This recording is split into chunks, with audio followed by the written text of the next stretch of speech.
ওয়াতাসিমু বিহাবলিল্লাহি জামিআ, আল্লাহর রশিকে আঁকড়ে ধরো। ওয়ালা তাফাররাকু, তোমরা বিচ্ছিন্ন হয়ো না। পেকুয়ার ভাইরা আওয়াজ করে বলেন তো আদেশটা কার? এখন বলেন আমাদের ঐক্যবদ্ধ জীবনের দরকার আছে না নাই? এই যে ডক্টর মোহাম্মদ ইউনূস আমাদের লিডার, উনি যে আমাদেরকে জাতীয় ঐক্যের আহ্বান জানিয়েছে, ওনার আহ্বানে আমাদের সাড়া দেওয়ার দরকার আছে না নাই? রাজনীতিবিদদের যে ডাকছে খুশি লাগে না আপনার? আলেমদের ডাকছে খুশি লাগে নাই? আলহামদুলিল্লাহ বলবেন না? আলহামদুলিল্লাহ, সবাইকে ডেকেছে, ঐক্যবদ্ধ করেছে। আমরা ঐক্যবদ্ধ থাকতে চাই, আমরা ঐক্যবদ্ধ জীবন চাই, আমরা আর কাদা ছড়াছড়ি করতে চাই না। রাজি আছেন সবাই? এখন আমরা যদি ঐক্য নষ্ট করি আমাদের কি কি সমস্যা, কি ক্ষতি, কি কুফল? অনৈক্যের কুফল কি? কয়েকটা কুফলের কথা বলে শেষ করব। প্রিয় ভাইরা, what are the drawbacks and disadvantages of division, social and political division in the society? Disunity, আমরা যদি বিচ্ছিন্ন হই, একে অপরের যদি মারামারি করি, একজন যদি আরেকজনের কাফের ফতোয়া দেয়, আমাদের কি ক্ষতি? শুনবেন? কথা কয় না, শুনবেন? এক নাম্বার ক্ষতি হচ্ছে আমরা যদি বিচ্ছিন্ন হই আমাদের শক্তি কমে যাবে, আমাদের পাওয়ার আমরা হারাবো। আমাদের কি হারাবো? পাওয়ার। মনে রাখবেন, যখন আমি একা থাকি তখন আমি ব্যক্তি, যখন আমরা সবাই মিলি তখন আমরা শক্তি। এই শক্তি নিয়ে আমাদের সামনে এগিয়ে যাওয়ার দরকার আছে না নাই? তাহলে আমরা যদি নিজেরা বিরোধে লিপ্ত হই, আমাদের ক্ষমতা, পাওয়ার ছুটে যাবে। আমরা এই পাওয়ার হারাতে চাই না, ঠিক কিনা বলেন? রব্বুল আলামিন ঠিক তাই বললেন। রব্বুল আলামিন বললেন, খবরদার, ওয়াতিউল্লাহ ওয়া রাসূলাহু ওয়া লা তানাযাউ ফাতাফশালু ওয়া তাযহাবা রিহুকুম ওয়াসবিরু ইন্নাল্লাহা মা'আস সাবিরিন। আল্লাহর আনুগত্য করো, নবীর আনুগত্য করো, কিন্তু খবরদার নিজেরা বিরোধে লিপ্ত হইও না, নিজেরা মারামারি করো না, তাহলে তোমাদের শক্তি কমায় দিবে কে? ফাতাফশালু, তোমরা সাহস হারাবা, ওয়া তাযহাবা রিহুকুম, তোমাদের শক্তি কমে যাবে, পাওয়ার কমে যাবে। তাহলে আমরা যদি নিজেরা মারামারি করি, আমরা নিজেরা যদি বিচ্ছিন্নতায় লিপ্ত হই, আমরা যদি মতানৈক্য করি, তাহলে আমাদের শক্তি কমে যাবে, ঠিক কিনা? আমরা শক্তি কমাবো। আচ্ছা, ছোট্ট একটা বাঁশের কঞ্চি যদি আপনারা দেয়, পায়ের মধ্যে ধাক্কা দিয়ে ভাঙতে পারবেন না? এরকম বাঁশের কঞ্চি যদি 20টা একসাথে জোড়া লাগায় দেয়, ভাঙতে পারবেন? কথা বোঝে নাই মনে হয়। চিকন একটা বাঁশের কঞ্চি দিলে ভাঙা যাবে না? এরকম চিকনই 20টা বাঁশের কঞ্চি একসাথে লাগাই দিলে ভাঙতে পারবেন? কারণ যখন আমি একা থাকি তখন আমি ব্যক্তি, যখন আমরা সবাই মিলি তখন আমরা শক্তি। আমরা যেন শক্তি না হারাই। আমরা বিরোধে লিপ্ত হলে আমাদের শক্তি কমে যাবে। এই হচ্ছে 1 নম্বর ডিসঅ্যাডভান্টেজ।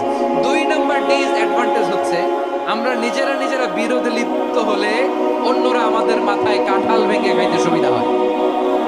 কথা বোঝেন নাই?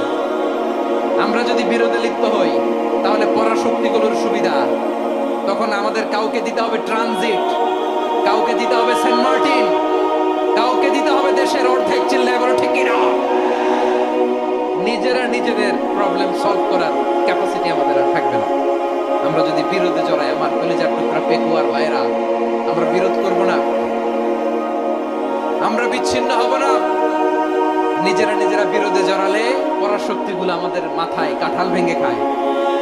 তখন ভারতের পিছনে দৌড়াতে, আমেরিকার পিছনে দৌড়াতে আমাদের জুতার তলা ক্ষয় হইয়া যাইবে। নিজেদের প্রবলেম সলভ করা যাবে না। আমরা যদি অন্যের পিছনে না দৌড়াতাম আর এই বিরোধকে থামাতে পারতাম, বাংলাদেশ আজকে যেখানে আছে তার কমপক্ষে 50 গুণ সামনে থাকতো। চিল্লায় বলেন ঠিক কিনা?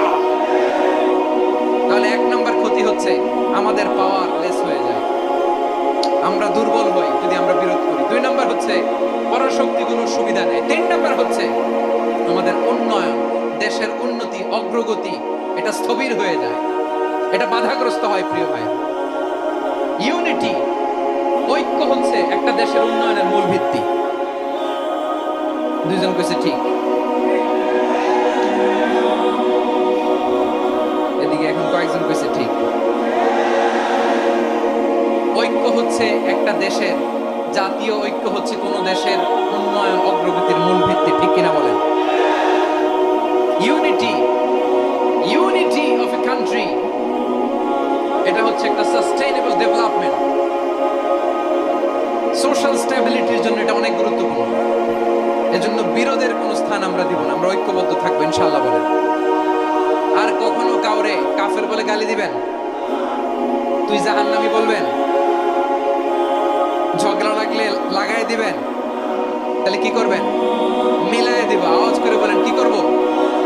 প্রিয় ভাইয়েরা, এই বিরোধ গত 50 বছর তো আমরা দেখেছি, ধর্মীয় অঙ্গন বলেন, সামাজিক অঙ্গন বলেন, রাজনৈতিক অঙ্গন বলেন, এই বিরোধ আমাদেরকে শেষ করে দিয়েছে। এই 24-এর ছাত্র নাগরিক অভ্যুত্থানের পরেও যদি সেই বিরোধ আমাদেরকে খায়, তাহলে এতগুলো তাজা জেনজির রক্ত বৃথা যাবে। চিল্লায় বলো ঠিক কিনা? আমরা এই রক্তগুলোকে বৃথা দিতে চাই না, বৃথা যেতে দিতে চাই না। আমরা ঐক্যবদ্ধ থাকতে চাই। রাজি আছেন? আমরা আর কাদা ছড়াছড়ি করবো না। অনেক হয়েছে, আর না, এবার থামুন। অনেক হয়েছে, আর না। প্রথমেই আমি এদেশের সম্মানিত আলেম সমাজকে বিনয়ের সাথে অনুরোধ করব, আসুন আমরা ঐক্যবদ্ধ হই।